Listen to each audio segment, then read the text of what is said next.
Depression and artistic people tend to be like peanut butter and jelly.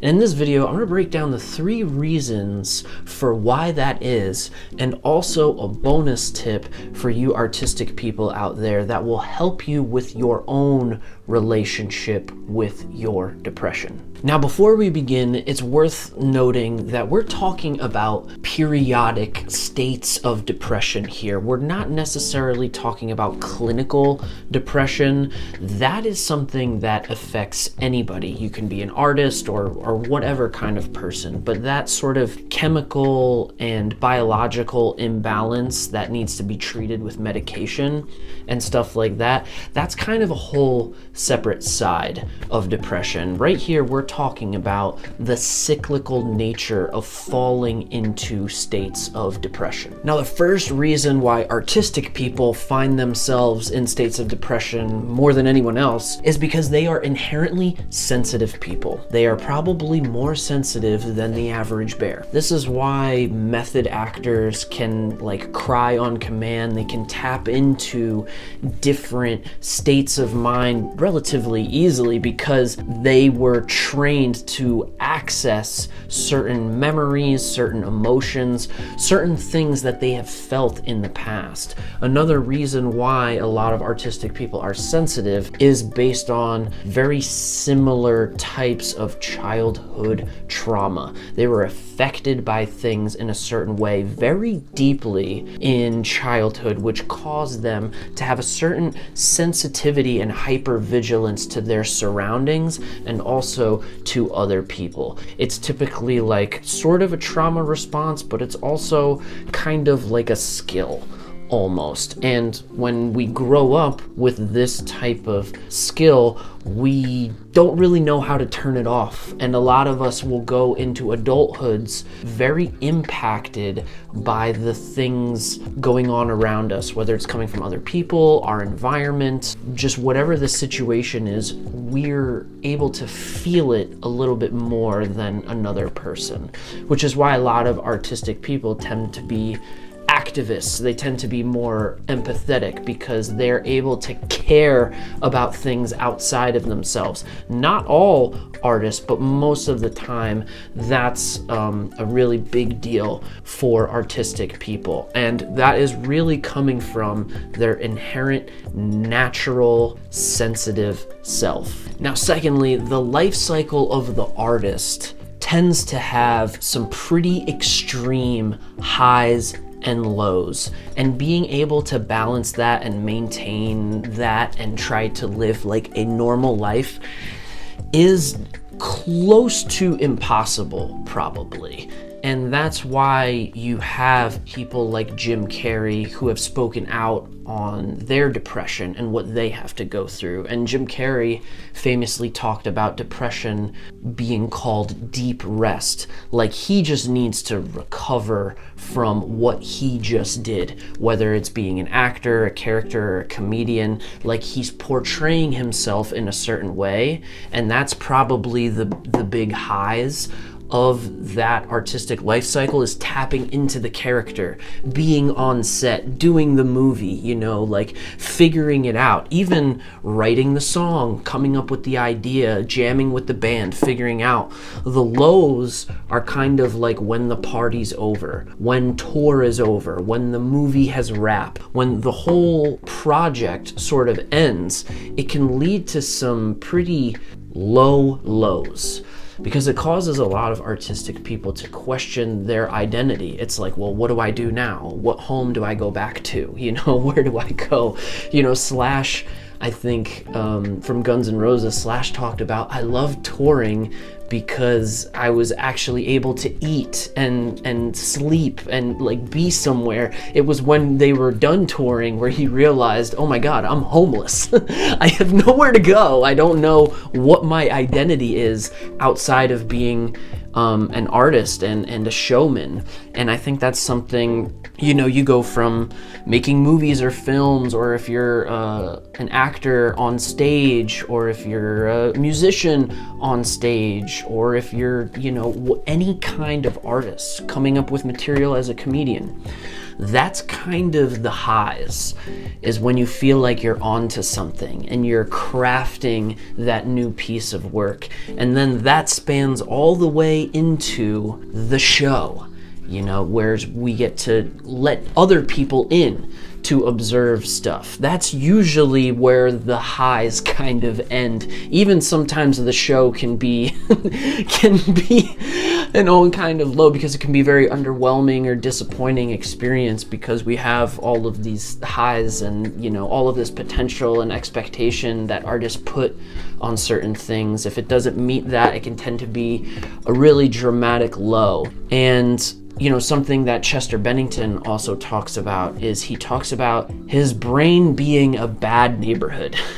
When he's left to his own devices, he struggles with the voices that are in his head. And Kurt Cobain is very similar. And these are both guys that ultimately couldn't make it work. And when we think about, well, why that is, well, music became a sort of distraction from that. Music became this remedy for them, but the life outside of the artist can sometimes be hard to manage. And that's going to bring us right into number 3. Number 3, loneliness, something that affects all of us. However, if we're artists, we might feel it a little bit more sensitively. And that is something probably, you know, it goes hand in hand with the highs and lows. It goes hand in hand with everything, because this is kind of one big depression sandwich, where when things are good, they're really good. When things are bad, they can be really bad. So what happens with artists and their loneliness? I mean, even when they're feeling successful, sometimes the most successful artists are the most lonely, because they've given all of themselves to creating. They've given all of themselves to the road, you know, where they're going out and performing, or they're, you know, going out and filming movies in different locations. They tend to travel a lot, comedians. So that doesn't make room for having a life partner all too often. And even if you do have a life partner, the chances of it being healthy are even lower. So it tends to be a lifestyle of solitude. You know, I think of people like Lemmy. I think of people, you know, that just have given themselves completely to their band, their music, their art. It can be very hard to live with an artist when that's the case as well. So what's the bonus here? You've made it to the bonus. Now, if you're an artistic person and a creative person, and you're struggling with your own depression, we can learn things from other people, and we can learn from ourselves. And something that we should be able to learn from all of this is that depressions for artists often come with their relationship to this. 3 letters. Their ego. Most of this has to do with an artist's relationship with their ego. And a lot of times that's where the lows come in. This is when the ego becomes so negative, so damaging, that it causes an artist to really spiral into a depression. What are examples of a negative ego? Imposter syndrome, guilt, shame. This is why sometimes the more successful artists can often be the most depressed, because when they've gotten all of this success, they don't feel worthy.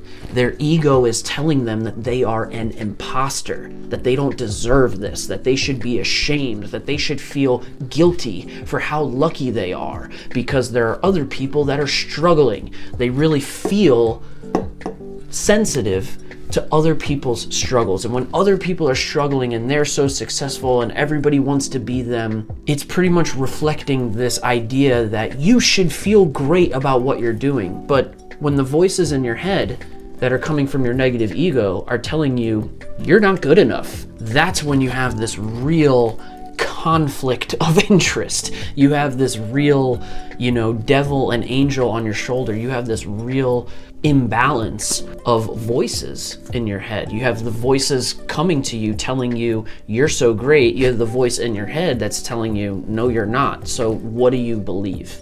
And that is, again, another struggle of the highs and lows, and something that also stems from loneliness.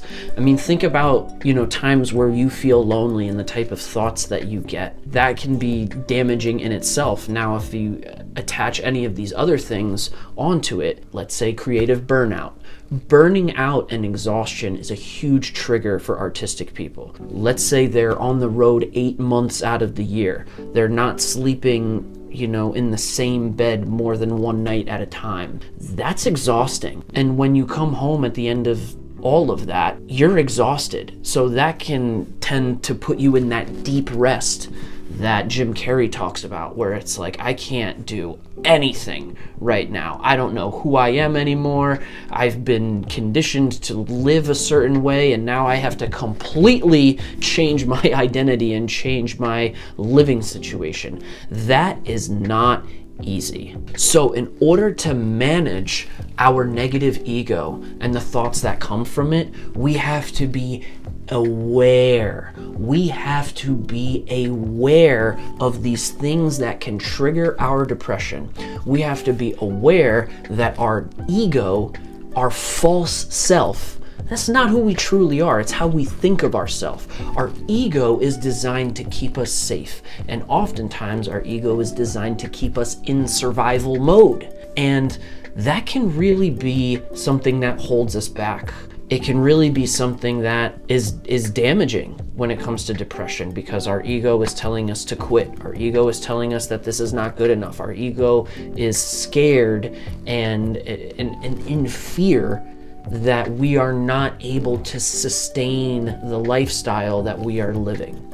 So it gives us a lot of nonsense, and it can be really hard to turn those things off. So once we're aware of that stuff, we can then tap into different remedies and different methods, like different types of therapy, different meditations, different self-love and recovery things, exercising, going to the gym, like outside of, pushing away the artistic identity. It's really about who we are as a human, the human in us, eating, sleeping, making our bed, all of these, getting out into nature, really figuring out how to tap into living a healthy lifestyle, because so often artistic people are not living a healthy lifestyle. So, in order to keep yourself in a creative place, in order to help you avoid states of depression or get out of them quicker,